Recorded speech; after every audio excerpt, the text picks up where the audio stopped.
এই মুহূর্তে বাংলাদেশে ভয়াবহ ট্রেন দুর্ঘটনা ঘটেছে। তো ফ্রেন্ডস, সেই দুর্ঘটনাটি বাংলাদেশের কোথায় ঘটেছে, কিভাবে ঘটেছে এবং কোনো মানুষের ক্ষয়ক্ষতি হয়েছে কিনা এই ভিডিওতে আপনাদের বিস্তারিতভাবে জানিয়ে দেব।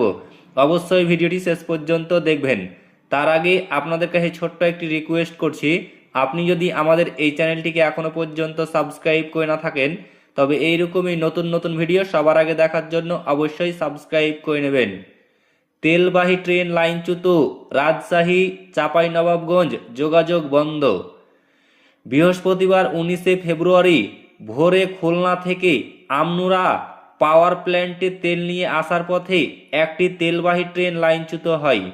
এই ঘটনার খবর পেয়ে সকাল 10টায় ঈশ্বরদী থেকে একটি রিলিফ ট্রেন ঘটনাস্থলে পৌঁছালেও উদ্ধার কাজ শুরুর কিছুক্ষণের মধ্যে সেটিও লাইনচ্যুত হয়ে পড়ে।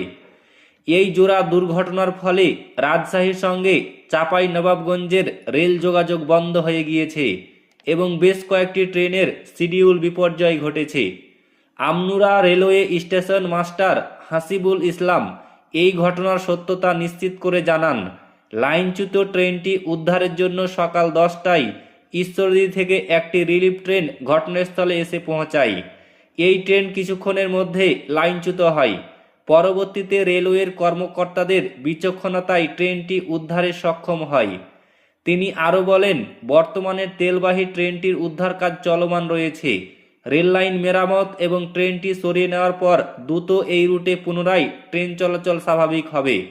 তবে এই আকস্মিক দুর্ঘটনার কারণে সকাল থেকে সাধারণ যাত্রীদের কিছুটা দুর্ভোগ পোহাতে হচ্ছে। তো ফ্রেন্ডস, এই ছিল বিগ ব্রেকিং নিউজ। ভিডিওটি ভালো লাগলে লাইক করবেন, শেয়ার করবেন এবং চ্যানেলটিকে অতি অবশ্যই সাবস্ক্রাইব করবেন।